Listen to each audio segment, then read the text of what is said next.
Bueno, invitamos a doctor Blitz Lozada, docente de nuestra carrera.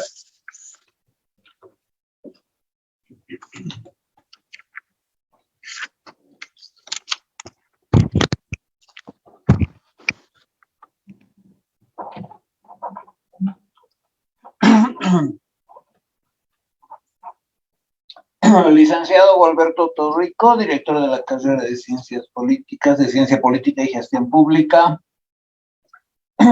Licenciado Diego Murillo, responsable del Instituto de Investigación en Ciencia Política. Muy apreciado y admirado Guillermo. Querido Raúl. Señores y señoras, agradezco la invitación del licenciado Diego Murillo Bernardis, responsable del Instituto de Investigación en Ciencia Política, para que yo presente en esta ocasión un breve comentario del libro del doctor Guillermo María Caiturri, El retorno de los bárbaros, obra publicada por la carrera de literatura de la Universidad Mayor de San Andrés y por la editorial Plural de nuestra ciudad el año 2022. El término bárbaros y lo que evoca está de moda, al menos desde las últimas décadas del siglo XX. Al respecto, considero relevante referirme a John Maxwell Coetzee, escritor sudafricano que ganó el Premio Nobel de Literatura el año 2002, según la justificación de la Academia Sueca, por la brillantez de sus análisis de la sociedad sudafricana. El escritor, hoy octogenario y nacionalizado australiano, escribió 15 novelas y 3 autobiografías noveladas. De las primeras, la más conocida es sin duda Esperando a los bárbaros, que fue publicada en 1980 y que incluso fue llevada al cine en 2019. Siendo una novela blanca, Coetzee muestra la idea de bárbaros con la denotación despectiva de los pueblos periféricos del imperio, en el contexto donde el escritor fue testigo del apartheid en Sudáfrica, con acciones políticas sobre individuos torturados e incluso asesinados. El final de la novela es que, pese a la ansiedad, el temor y la huida que cundieron en el pequeño pueblo marcado por el dominio y abuso de los militares blancos, el supuesto ataque de las tribus bárbaras nunca llegó. Con el mismo título, Esperando a los bárbaros, la narradora boliviana Virginia Ruiz Prado fue galardonada con el Premio Nacional de Cuento Franz Tamayo de 2011. La trama de su relato situacional, según ella, consiste en cómo la protagonista rememora a sus bárbaros. Uno con gestos sensuales e inocentes, el otro histérico y malvado. Al final del cuento, y por lo que la escritora indicó en una entrevista, el texto evoca una poesía de Constantino Cavafis, cuyo título sirvió para que la autora lo copiara dando nombre a su cuento. Cavafis, de nacionalidad griega y egipcia, creó una innumerable cantidad de obras con temática clásica desde la década de los 80 en el siglo XIX. Parte de su poema, Esperando a los bárbaros, evidencia cómo el Imperio Romano, en medio de su derrumbe, esperaba a quienes le aterrorizaban. ¿Por qué nuestros 2 cónsules y los pretores visten sus rojas togas de finos brocados y hacen brazaletes de amatistas y refulgentes anillos de esmeraldas espléndidas? ¿Por qué ostentan bastones maravillosamente cincelados en oro y plata, signos de su poder?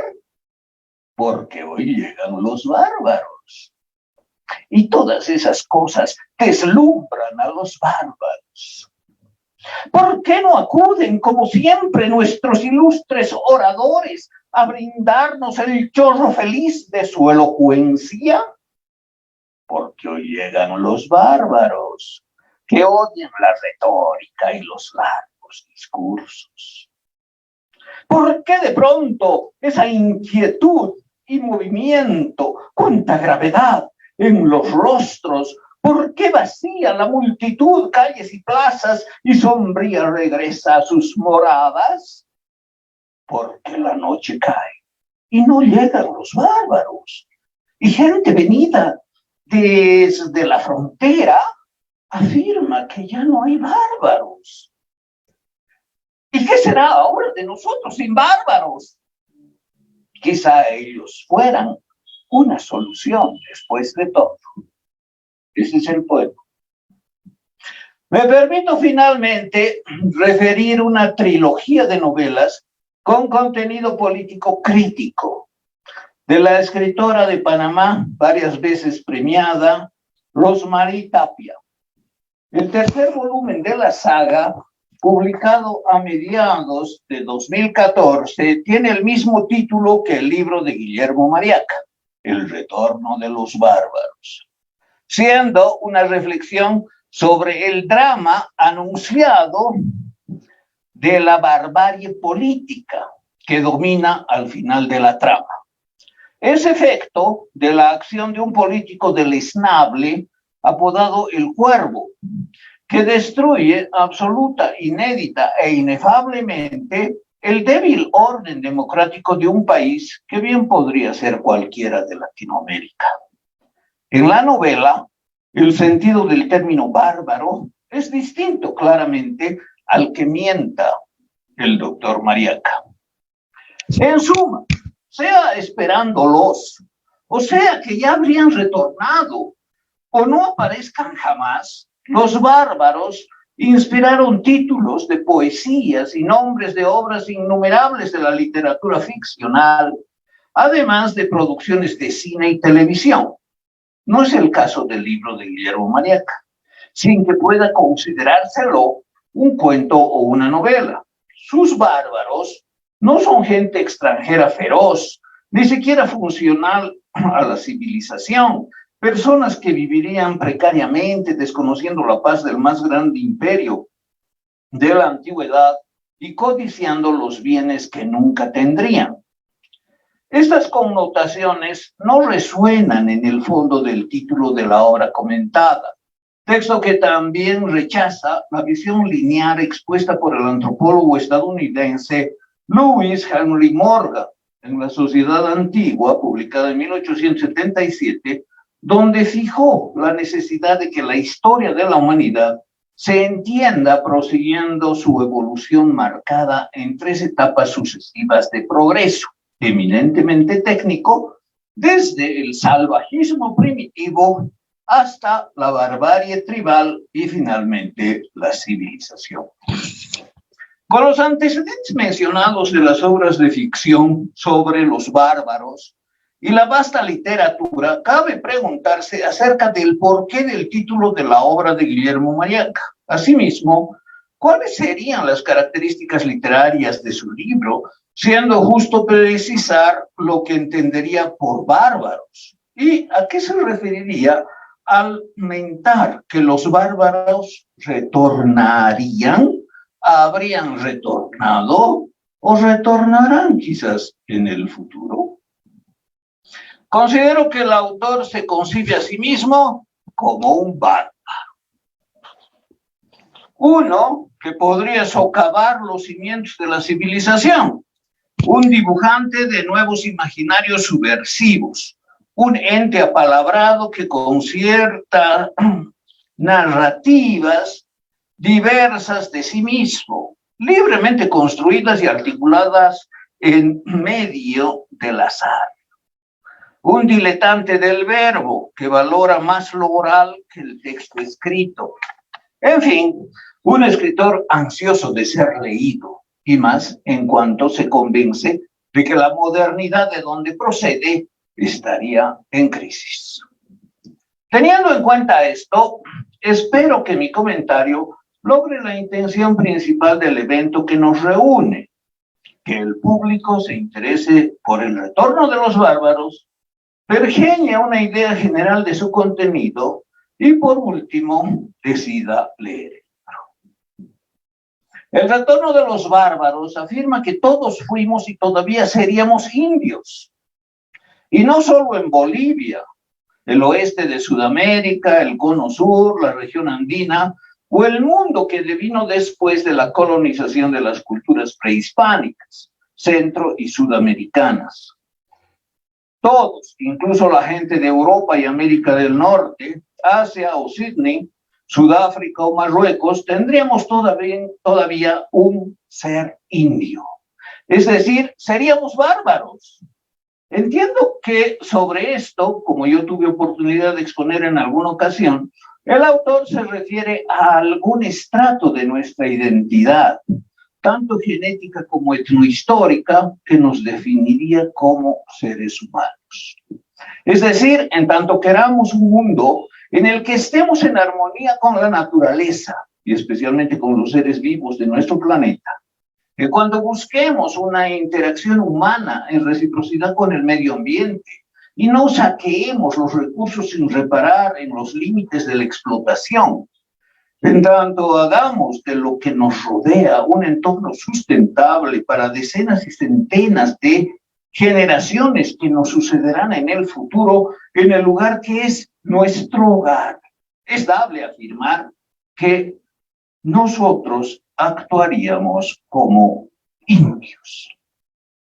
Y la conducta bárbara también nos correspondería por definición, en particular debido a que de ningún modo fortaleceríamos imperio alguno, ni ostentaríamos gestos de la cultura civilizada de las megalópolis. Al contrario, daríamos primacía a los lazos comunitarios e incentivaríamos nuestro ser humano natural, por lo que podríamos aseverar que nosotros, los bárbaros, retornamos. Guillermo Mariaca señala que hoy los indios nos enseñarían actitudes humildes y de ofrenda ritual recíproca con la naturaleza, estrategias de resiliencia y de sustentabilidad económica indefinidamente, e incluso formas de organización y práctica plenamente democráticas. Lo propio cabría afirmar de una parte sustantiva de nuestro ser masculino. También todos los hombres fuimos y seríamos actualmente mujeres. Es decir, en tanto en nuestra existencia varonil nos ocupemos de apañar la vida y endulzar el apego, en cuanto prevalezcan los estratos matrísticos de nuestra identidad, de modo que el matriarcado histórica, económica, cultural y políticamente aplastado resucite debido a que genéticamente no habría desaparecido, en cuanto descubramos las expresiones femeninas de lo varonil, afirmaríamos un mundo mejor, sustentable, fraterno y amoroso, rechazando y renegando de la violencia, el dominio, el odio, la discordia, la guerra y la explotación.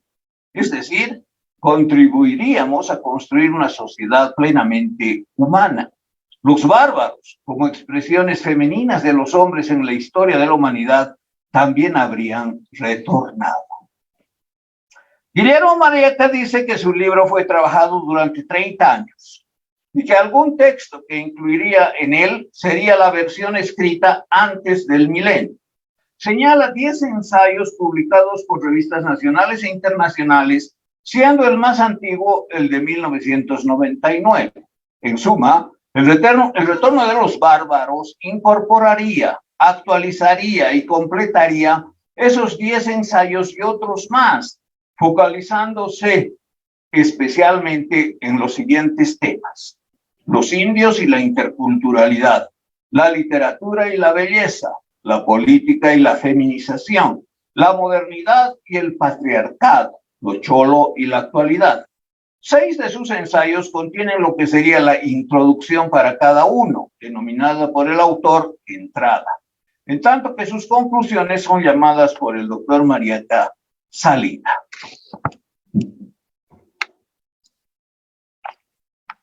Los 10 ensayos referidos en la bibliografía como versiones previas de su libro, actualizadas, mejoradas, complementadas y articuladas para la versión unitaria de 2022, suman alrededor de 2 centenares de páginas. Es decir, en conjunto es presumible que el 70% del libro comentado sea el agregado de tales versiones. De estas, la segunda más antigua, publicado en Río de Janeiro en 2011 en las memorias de un evento de 2010, titula El retorno de los bárbaros.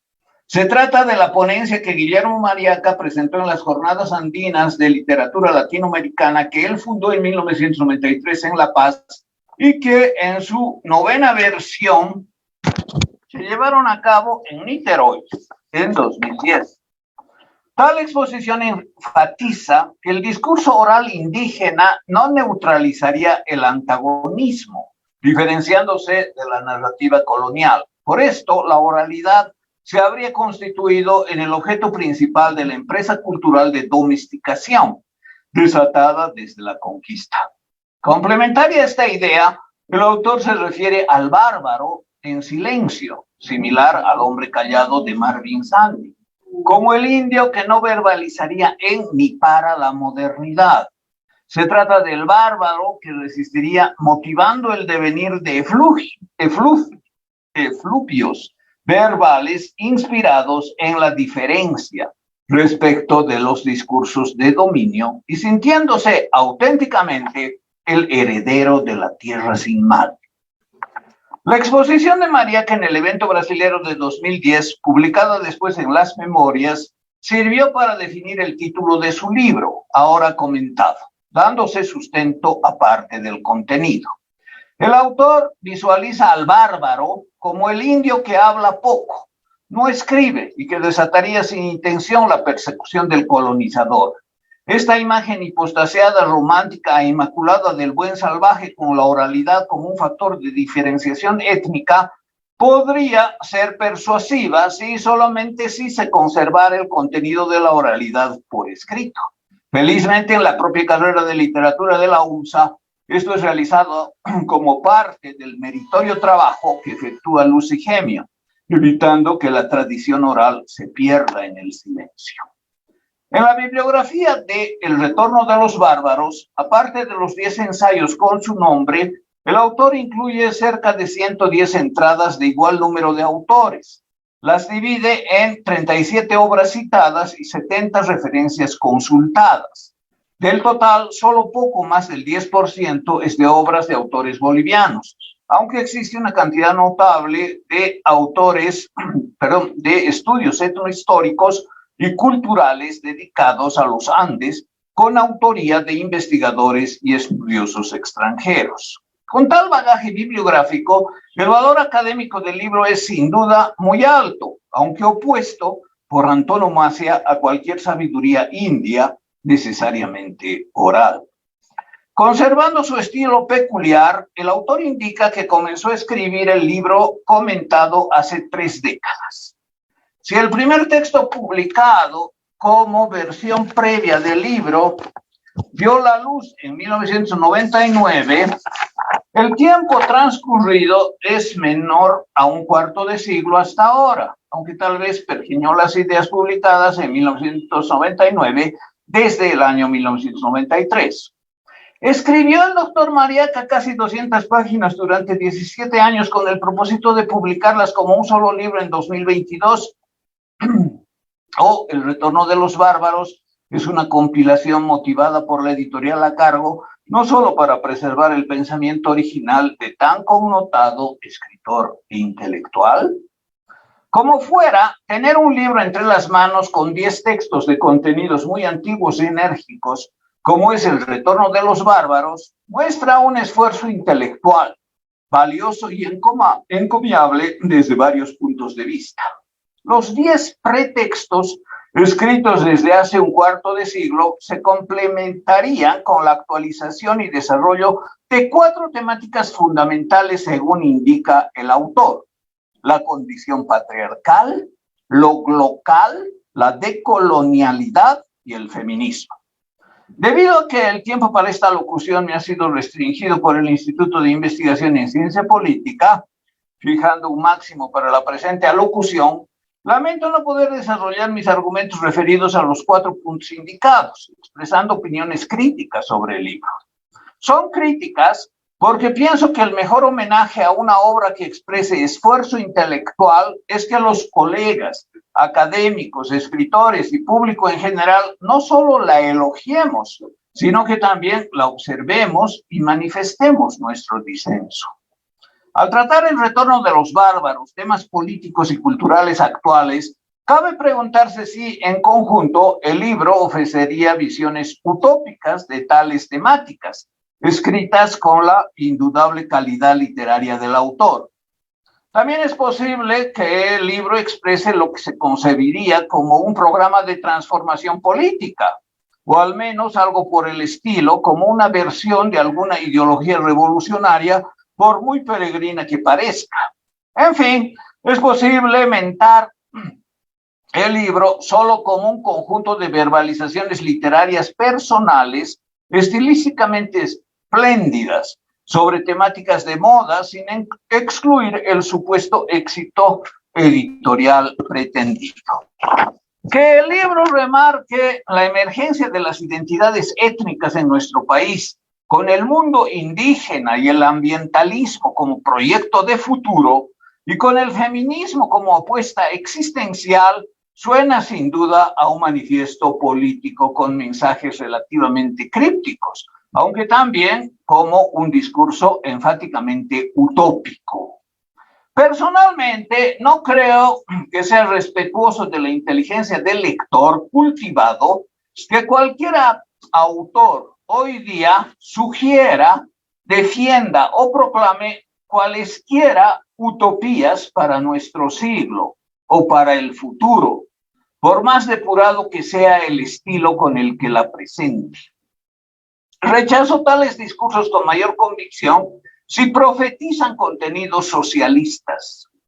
Para hacerlo, las razones comprobadas existen y sobran, por lo que presumo que, conociendo en persona al autor desde hace más de 3 décadas y habiendo leído parte de su extensa obra, incluido El retorno de los bárbaros, ahora comentado, no me parece que pretenda convertirse en el profeta mistagogo de una nueva ideología que instituye el ecofeminismo socialismo indianista como el nuevo y brillante programa de una supuesta academia de izquierda. Pese a que esta ecléctica consigna aparezca en su libro y pese a que el último ensayo indique sin ambajes la necesidad de utopizar el mundo y la vida, estetizando la política y generando cambios profundos en un país de tan peculiares rasgos como el nuestro, pienso que el doctor Guillermo Mariaca no pretende ser el portavoz de alguna pretendida nueva utopía boliviana de izquierda en el siglo XXI. Debido a mi formación filosófica profesional, yo aborrezco todo discurso utópico, y peor si adquiere tonos de moralidad universal, legalidad científica o necesidad histórico-política. Es recurrente en la historia de las ideas de la humanidad que los discursos utópicos desplegados como descriptores de algún sueño en el mundo perfecto del futuro, socialista obviamente, den énfasis a conceptos como la igualdad, la justicia, la solidaridad e incluso el amor libre, el bien común, la belleza y la plenitud humana. Sin embargo, evaluando lo que dichas inspiraciones oníricas deberían inspirar, se encuentra que el socialismo real tuvo apenas logros esmirriados, y en la facticidad de su implementación, lo que abundan son el desengaño y la ascosidad. Aparte del gesto romántico patente en la narrativa onírica, Hoy día es evidente que las utopías socialistas se convierten más temprano que tarde en las peores distopías que la población debe soportar, aplastando su individualidad, su libertad y sus derechos humanos y vulnerando las condiciones básicas de cualquier existencia digna y forma de vida democrática. La motivación que tendrían algunos ingenuos o avesados autores en apariencia verbalizando objetivos nobles ha desembocado de manera invariable en la pesadilla interminable para la mayoría de las personas que tienen que padecer la utopía que nunca llegó. Tal es el secreto de las intenciones oníricas, las utopías, a veces expresivas de la ingenuidad de sus reveladores y en otras ocasiones del premeditado producto de la falacia y la insinceridad de sus promulgadores. Siendo una narrativa onírica, el discurso utópico es legítimo para la literatura, realizando a plenitud el sentido de entretener, compartiendo la ficción e imaginando cómo existirían y devendrían por definición sociedades imposibles. La sustancia de ente onírico de la utopía trasvasa cualquier límite real, regalando al destinatario narraciones de exaltación emotiva e identidad compartida con quien las cuenta, que se identifica con el autor, pese a la posible vacuidad ideológica de los contenidos y a pesar de la vertiginosidad de los lugares comunes que estallan en varios enunciados. Hoy, más que nunca, siendo nuestro tiempo el de la posverdad, a tal grado llega la falacia de las utopías socialistas y tanto abunda la falsedad de sus múltiples expresiones que otorgarles alguna pizca de credibilidad real o aparente es un despropósito. Más si supuestamente servirían como el norte que orientaría la vida. En el primer caso, quienes son crédulos ante los cantos de sirena muestran una simple y llana ingenuidad. Y en el segundo, los oyentes que aparentan credulidad ante las canciones y su ritmo, tarde o temprano se revelan como cómplices del hablante, coadyuvando al despliegue de su táctica persuasiva para convencer a otros destinatarios de una motivación ficticia. Lo cierto es que prevalecen las intenciones profundas, crípticas e ignobles, por definición, encubridoras de impulsos inconfesables. Ya Friedrich Engels, en el 1880, en su folleto titulado Del socialismo utópico al socialismo científico, descubrió el carácter onírico de las utopías y la vacuidad idealista y subjetiva de los autores que, sosteniendo una visión socialista utópica, creerían que la sociedad se transforma gracias a las ideas y las inspiraciones de los escritores iluminados, fervientes de imaginación. En contraste, la verdad de carácter racional de quienes sostendrían el socialismo científico, en primer lugar, por supuesto, Karl Marx y el mismo Engels, gracias a su visión materialista e dialéctica de la sociedad, les habría permitido descubrir las leyes que regirían los cambios trascendentales de la historia, viendo con absoluta claridad el proceso que seguiría la sociedad para alcanzar, desde la realidad capitalista del siglo XIX en Europa, primero el socialismo en Inglaterra y después a largo plazo el comunismo a escala universal. Deductivamente, cabe preguntarnos si el libro del doctor Marietta sería un conjunto de enunciados dogmáticos, resultado de la visión científica y racional del mundo, aunque estén expresados con efluvios de una lírica original, dicho de forma interrogativa.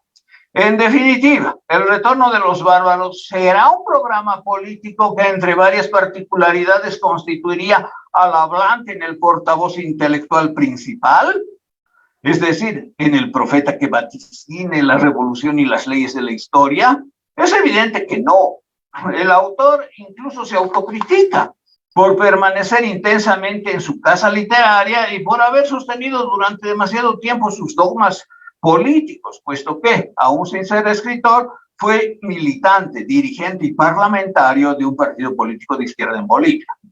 Se trata de una feliz confesión que inmuniza al texto de toda deleznable presunción.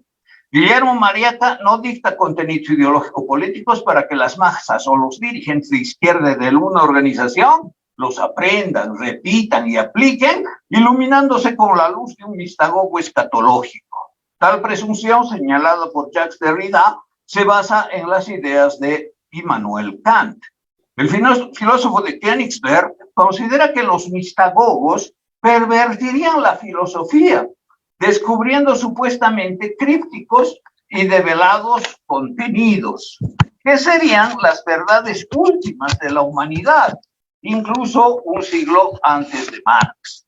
Para Kant, quienes hablarían del telos de la historia y de su final, por ejemplo, aumentando lo que todavía hoy se preconiza como un comunismo universal, los iluminados que develarían lo más profundo y misterioso del conocimiento humano, inspirados por revelaciones sobrenaturales, exhibirían meras actitudes dogmáticas. Peor aún cuando se asumen a sí mismos como detentadores de las verdades profundas y trascendentales que transmitirían incluso a la plebe para ilustrarla. Los mistagogos escatológicos criticados por Kant no ostentarían una filosofía de vida tolerante y relativa requerida en nuestros días, sino se creerían ellos mismos los profetas que develan lo íntimo del universo, secretos descubiertos para quienes los escuchen, los entiendan y actúen en consecuencia. Tal es el secreto de los programas políticos y de la impostura de los que enuncian acciones necesarias y racionales para dirigir y motivar la acción transformadora de la sociedad. Felizmente, este no es el caso de El retorno de los bárbaros, que ni mínimamente debe interpretarse como el manifiesto de un intelectual megalómano, bárbaro o no, que considere su misión indelegable, imponer un nuevo orden ideológico con un discurso de retorno al dogmatismo programático. Si Guillermo Mariaca no es un mistagogo escatológico, cabe preguntarse si indianizar el mundo y la vida debería ser tomado como un imperativo vinculante o podría negarse su importancia como componente axial de alguna narrativa utópica. Creo que por el estilo y por la personalidad del autor, se trata de un flujo de ideas manifiestas con actitud relativa, de quien las pergeña presentándolas como la inspiración creativa de un libre pensador. Esto es así porque la paradoja que se desarrolla a continuación es la siguiente. Uno, ¿cómo sería posible hoy día presentar un discurso dogmático, defenderlo y argumentarlo ante oyentes provistos de una preclara razón escrutadora? Y dos, ¿cómo hacerlo quedando exento de cualquier programa político o ideológico sospechoso en sí mismo y más para una airada y escéptica posición aún medianamente anarquista? Aquí prevalece no solo la anarquía epistemológica de Paul Feyerabend, sino también simple y literalmente los preceptos ideológicos del anarquismo como ideología política, reivindicándose formas múltiples de libertad, al individuo como el centro de la política y a su moral como la condición para que la vida comunitaria tenga sentido y equilibrio. Solo así es posible que se den acciones conscientes de destrucción sistemática de toda expresión de poder en la sociedad panóptica de hoy día, y solo así es dable aceptar como una proyección profundamente libertaria aún la tenue idea de aniquilar al Estado y a sus deleznables sustentadores. Por lo demás, pienso que sobre la indianización del mundo, con hidalguía el autor debería considerar que si bien inobjetablemente Occidente contendría un conjunto de imaginarios criticables que dieron lugar a sucesiones de injusticia, opresión, expoliación y explotación, fue a partir de dicho mundo de vida, particularmente el occidental, que se dispusieron las ideas y los movimientos sociales y políticos tendientes a cambiarlo. Y los éxitos alcanzados no fueron pocos ni deleznables. Dado que la indianización romántica y bella de Guillermo Mariaca, por ejemplo, descentra la visión antropocéntrica construida para fortalecer la modernidad de Occidente, sustituyéndola por el cosmocentrismo andino como paradigma, personalmente tal idea me parece brillante y yo mismo la he defendido por escrito desde 2007. Tales principios deberían comprenderse de una vez y para siempre, especialmente por la población de los países desarrollados, cumpliendo progresivamente las políticas públicas, por ejemplo, en lo concerniente a la disminución individual de la huella de carbono, la eliminación de los jets privados y de las escoltas feroces que se desplazan para deslumbrar y atemorizar, con el pretexto de proteger a personajes que siempre son prescindibles. Lo propio debe afirmarse respecto de destruir el patriarcado, feminizar la vida y valorar el ímpetu feminista que constituyen tesis destacadas del retorno de los bárbaros. Lo corroboro plenamente, como lo hice por escrito desde 2010. Al respecto, sin embargo, creo que la discusión actual no ha terminado y debería desplegarse en profundidad, dialogando sin utopías, sin prejuicios, ni alusiones a programas políticos, defendiéndose e involucrándose con casos concretos para encontrar soluciones efectivas. No debería ser una utopía ni un programa político capcioso, por ejemplo, la consigna de que la humanidad aplaste toda forma de patriarcado y falocracia, y que abandone y se libere de la energía procedente de recursos fósiles, deteniéndose en seco la producción de fábricas de bienes prescindibles, cuya evaluación del costo de contaminación que generan contrasta con la satisfacción efímera, absurda y esmirriada de los bienes que producen. A mí, personalmente, pese a la noción griega de kalokagatía, que une las ideas de lo bueno con lo bello, que prevalezca el paradigma cosmocéntrico porque es bello frente al antropocentrismo que desde el Renacimiento tuvo gran ímpetu, solo constituye una preferencia estética. La idea de lo bello varía, para mí, por la subjetividad de quien aprecia lo que juzga como tal, por ejemplo, en una obra artística. No me convence que un autor adopte una posición estéticamente autoritaria, estableciendo criterios de belleza o fealdad con validez restrictiva. Además, no acepto que la política se realice como una obra bella, o según el caso, lúdica, como habría sostenido, por ejemplo, Herbert Marcuse. Para mí, la política es el mejor escenario, como ha sido siempre, para que quienes ejercen o procuren poder explayen los impulsos aplastantes y abusivos que los motivan. La política comprende, en mi opinión, las peores incitaciones y prácticas humanas que la deterioran sin remedio. En suma, para que no siga asfixiando a los políticos, para que no aplaste aún el mínimo hálito de humanidad con o sin discursos de indignación o lucha, lo decisivo, pienso yo, es contribuir a todo tipo de resistencia, coadyuvando también en el inocuo mundo de la academia a fortalecer las reivindicaciones locales y a descubrir los intersticios de acción de la microfísica del poder, en todo lo posible, siendo los intelectuales conscientes de que enfrentarán múltiples barreras que surgirán siempre ante cualesquiera acciones colectivas.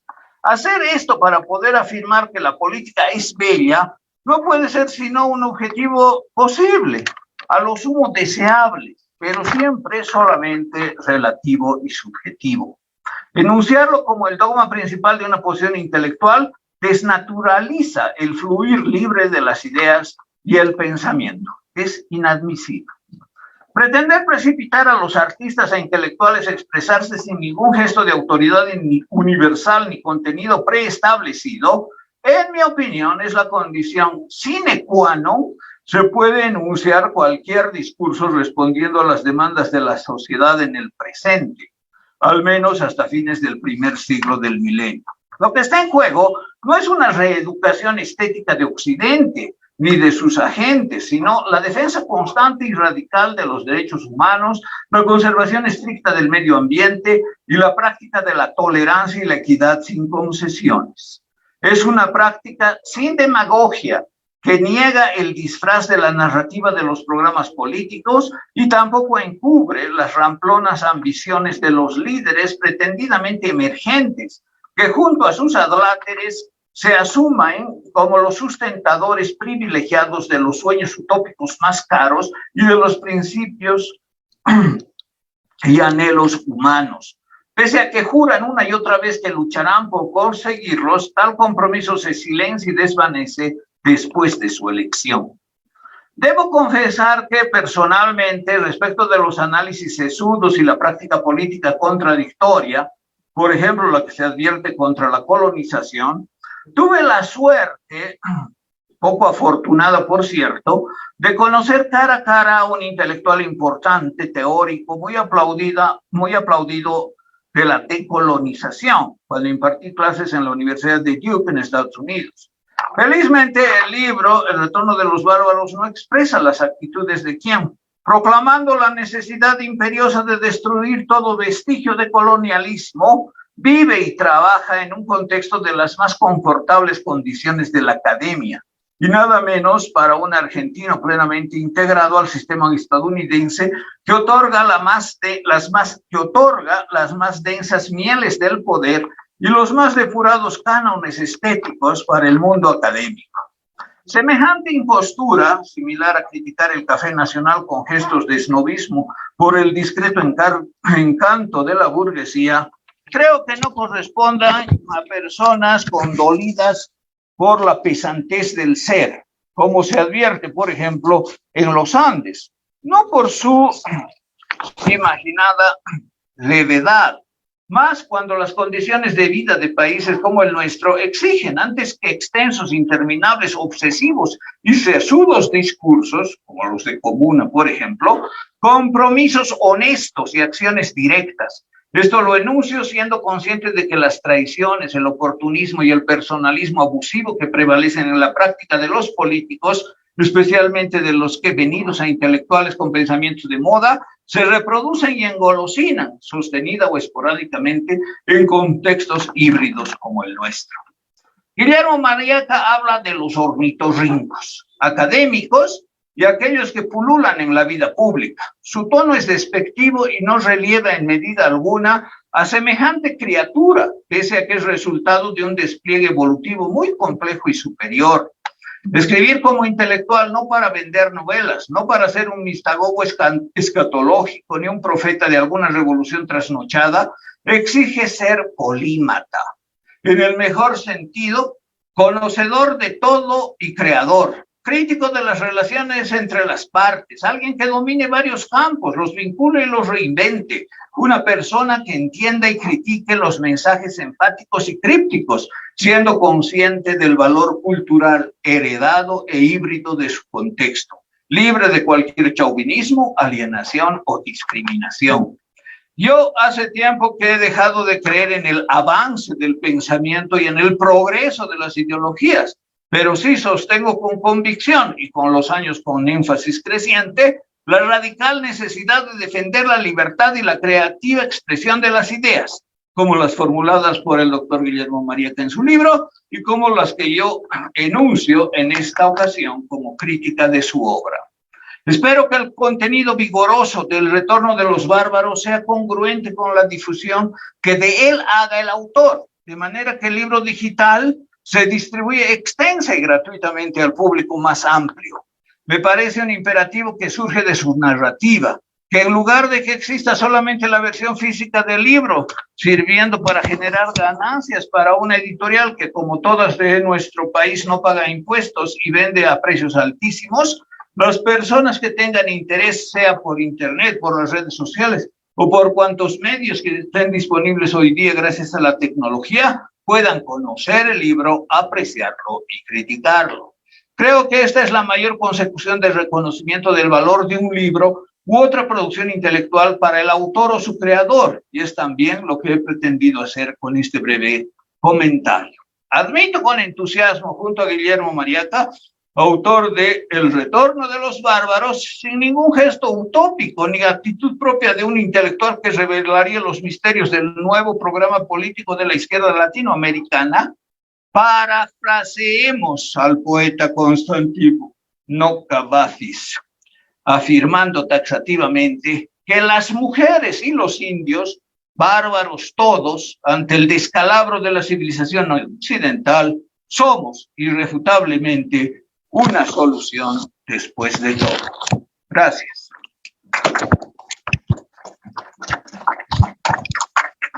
Muchas gracias, el autor Guillermo Mariaca.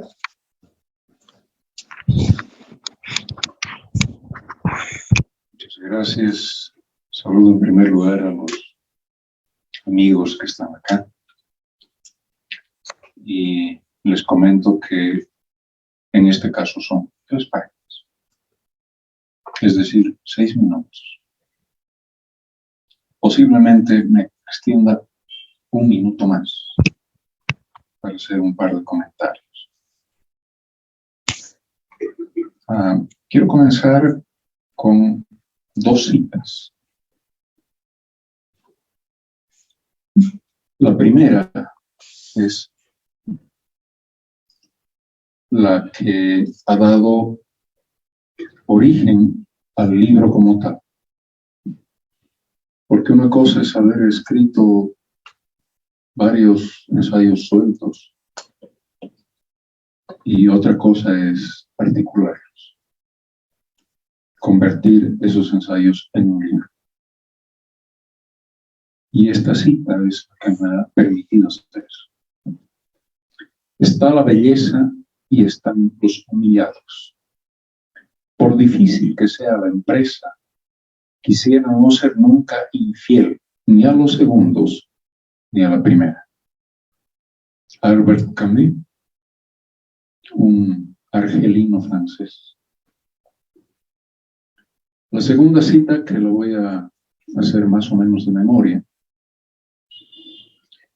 porque es peligroso que se entienda al revés. Es la de un antropólogo brasilero, Eduardo Viveiros de Castro, que dice más o menos lo siguiente. El indio no es una memoria del pasado, es un proyecto de futuro. La tercera cita, y ha sido extensamente expuesta por Blitz, y es precisamente ese poema de Cavallis. ¿Qué será de nosotros sin bárbaros? Comienzo entonces con la lectura de este texto brevísimo.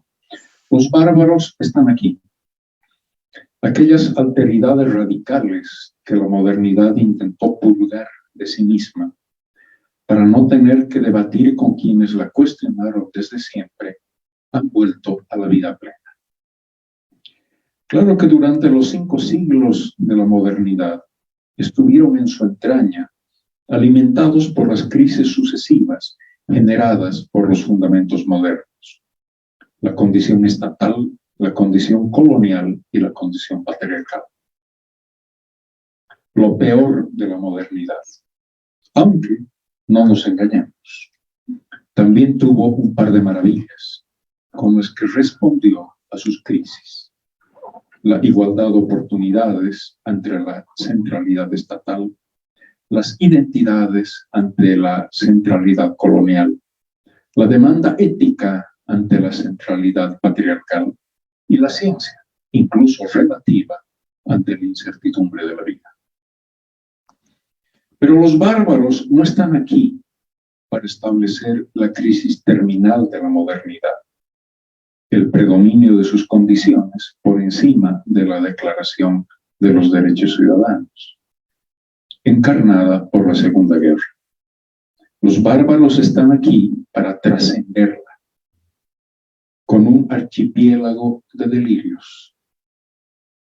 Por eso y para eso, el retorno de los bárbaros está sucediendo. En tanto, sujetos de la agenda del siglo XXI, los artistas afirman que si no se quiere lo imposible, no se quiere, y no habría que confundir esto con una demanda utópica. Los indios demandan el desarrollo sostenible de la diferencia, y no habría que confundir esto con un afán identitario de retorno a quién sabe qué, Tiahuanaco. Las mujeres establecen, por su lado, la ética trans de la metamorfosis.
está dirigida a los jóvenes, a los niños, que hoy en Bolivia no acompañan este difícil proceso de querer lo imposible, de estetizar la política, de indianizar el mundo y feminizar la vida.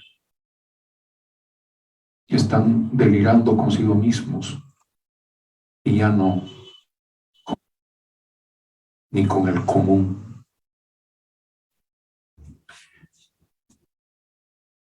Esta es una carta a mi hija.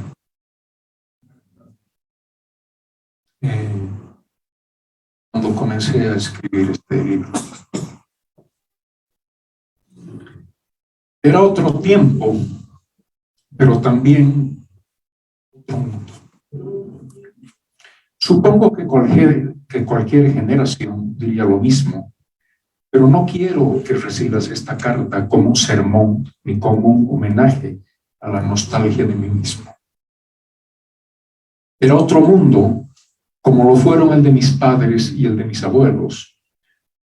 Vivíamos en visiones más allá de nuestras propias alas. Por eso, porque era otro mundo, te escribo esta carta para acompañar tus pasos en este mundo. Tu brújula, claro, no será la misma, pero seguramente servirá para lo mismo. Se guía en todas las tormentas y en todos los desiertos. Te escribo desde mi madre, desde el lugar de mi reencuentro. Posiblemente no el reencuentro con, pero sí con la memoria más profunda. También te escribo desde mi muerte, de la que renací gracias a la guía de Dios y al aliento de tu mamá. Te escribo finalmente desde la pasión con la que siempre, arrastrándome en tantas derrotas, aferrado a la confianza ética del amor que me alimenta con la certeza de la lluvia que cae para todos. Te escribo porque hoy, cuando comienzas a caminar tu propio camino, es cuando más necesitas contemplar este cordón umbilical que nos ama y que nos une. No tengo nada que enseñarte. ¿Acaso no me has caminado estos 16 años? Ella tenía 16 años. Amándote cada día incondicionalmente. Esa es mi única herencia para tus pies, que hoy se atreven a la de la libertad. No tengo tampoco nada que recordarte. No me has visto desnudo de cuerpo, siendo tantas veces aferrado a tu presencia. Esa es mi herencia. Tus ojos. Esa es mi herencia para tus ojos que hoy solo miran, que no termina, porque están llenos del asombro de nosotros mismos. No tengo finalmente ningún consejo que darte. Es que mi ombligo, que es el tuyo, que es el nuestro, no está lleno de todas las historias. Esa es mi herencia para tu vientre que hoy y desde siempre y para siempre nos vive de humanidad. Puedo, eso sí, acompañarte, sobre todo cuando las tormentas del amor, que son las respuestas que te destrozan el alma, te dejen náufraga en los ritos, en los riscos de la traición. Ahí, en esos riscos, tendré para ti una manta de vicuña. Cuando el último de los alientos no tenga otra pregunta que el desierto, pregunta que te vacíe hasta la última gota de ti misma, tendré para ti agua del lago. Ya sé hoy, porque finalmente también tengo quemaduras de tormentas, de desierto, que ni toda la paciencia del lago, ni toda la ternura de la vicuña sirven para algo más que una tregua. Una tregua que ni siquiera cura las heridas, porque esas solo las podrás amamantar tú misma. Una tregua, en cambio, que te dará el tiempo necesario para lamerte cuando estés quemada o cuando estés desgarrada. Una tregua para el cambio de piel inevitable cada vez que mueras. Te escribo, por tanto, para caminar contigo como una sombra amable en la que puedas acurrucarte hoy, mañana y siempre. La primera parte de este texto es el mapa. Esta carta que forma parte del libro, esta y otras más como esta, son un trabajo con un lenguaje que espero pueda compartir esa necesidad de un mundo hermoso. Porque un mundo hermoso solo se lo va a poder construir con un lenguaje hermoso, con algo que nos lleve más allá de nosotros mismos. Si no lo logramos, mi generación no tiene nada que decir. Y espero que eso no suceda, francamente. Aunque ahora cada día está más cerca la certeza, por lo menos para mí, de que ese desierto y esa tormenta nos van a derrumbar, nos van a destrozar. Y mi hija me va a decir, sí, fue muy, dijiste, pero no se ha cumplido. Porque nosotros, los antiguos y los modernos, hemos logrado hacerlo, hemos logrado construirlo. Ellos, nuestros hijos, no han logrado creerlo. Agradezco a ustedes y a los amigos que me han acompañado en esta presentación y a los dos estudiantes que francamente no pensé que un texto como este les podría interesar.